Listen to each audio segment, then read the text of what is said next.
Many monumental moments over the years, from Dallas ending the Niners' playoff dreams 3 consecutive seasons in the early 70s to the catch in the 1981 NFC Championship game. This rivalry reached a fever pitch in the early 90s when the teams met in 3 straight NFC Championship games, featuring some of the greatest players in NFL history. Here's a look back. Touchdown 49ers again! Flashbacks from last year! Touchdown Cowboys! They've been waiting all year long to play the 49ers in the championship game. If you had to pick one word to describe the rivalry, critical. Bitter. Fierce. Dislike. I hate those Cowboys.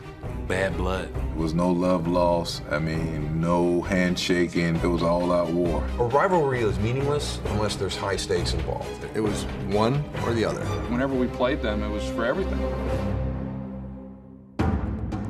As the 1990s dawned, so too did the ultimate chapter of a storied rivalry between 2 of football's marquee franchises. A rivalry with traces in years gone by that was renewed for the next generation of football fans. In '92, they were just a young upstart team. They were the veteran team. They were 14-2. They had home field advantage. We were the youngest team in football. We had nothing to lose. At 13-3, you're going on the road for the championship game. So that tells you how good they were. Touchdown! Touchdown! Touchdown! The Cowboys are going to a Super Bowl.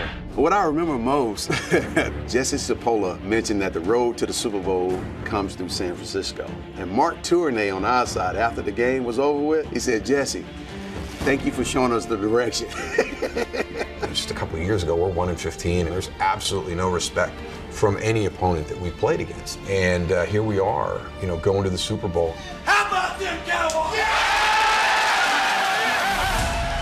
Following the Classic in '92, the Cowboys once again prevailed in 1993, setting up a meeting in the '94 title game that would define the legacies of some of the NFL's greatest players.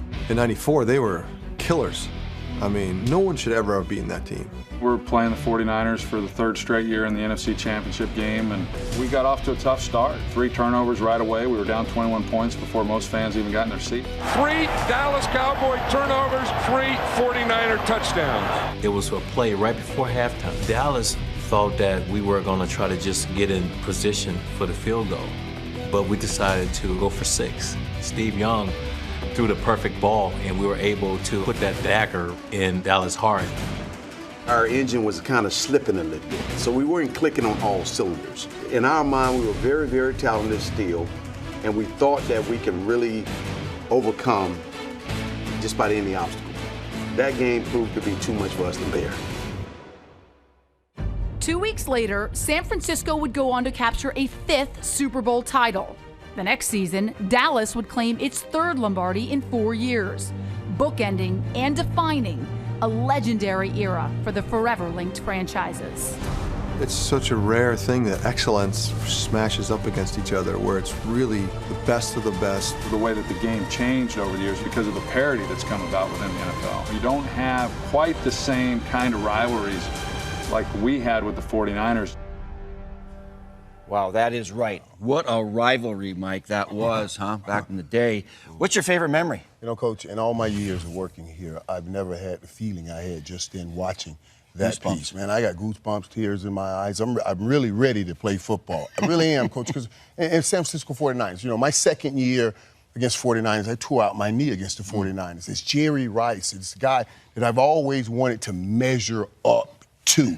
Measure against. And that first NFC Championship game, after all of that rehab coming back, and now we're back in the hunt, I'll never forget that game, man. It was the greatest moment you can remember. And I'll never forget thinking to myself in that game, I will die before I drop a ball out here today. And on that hit right there, I remember in the huddle, he said, Troy said, go up big. I said, man, you just throw it. I promise you I will come down with this ball no matter what, man. It was, oh, my God. I'm telling you, I feel like playing football. Settle down. Right now. Settle down. Right now. I am hyped for real. I've never felt this way on this set. Wow. I was in that rival game for 4 times. I was 3-1. But the one I remember most, I'll never forget it, Mike, was the T.O. game when he went to the Star. Do you remember that? Yes. He went to the Star, yes. and all of a sudden, he catches a touchdown pass, and he's avoiding his teammates. And I'm not seeing this. Is this the second one? He actually did it twice, Mike. All right, and he goes to the Star, and this to me could have caused a riot. All right, because all of a sudden I didn't see this because then Emmitt Smith did it back to me, right?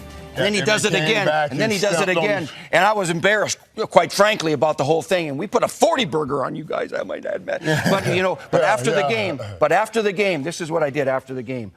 Instead of a celebratory locker room, I chewed some butt like I never did before, and that's a winning locker room. You see Kenny Norton and Bryant Young and Julian Peterson, and I was talking to T.O., who was standing right there, and I said, we're not going to play football that way. That's not how we represent the 49ers. I don't care if we win or not. We're not going to play like that without sportsmanship, and that became the friction between T.O. and I, and that's too bad because I just didn't see like it should have been the Star. Yeah, should have been able to handle that. He should have been able to handle it, man, and everything. But, Coach, I was home, and I didn't play in that game. Emmett called me right after that game. Said, did you see what T.O. did? I said, don't call me now. You should have done something during the game. And I hung up on him.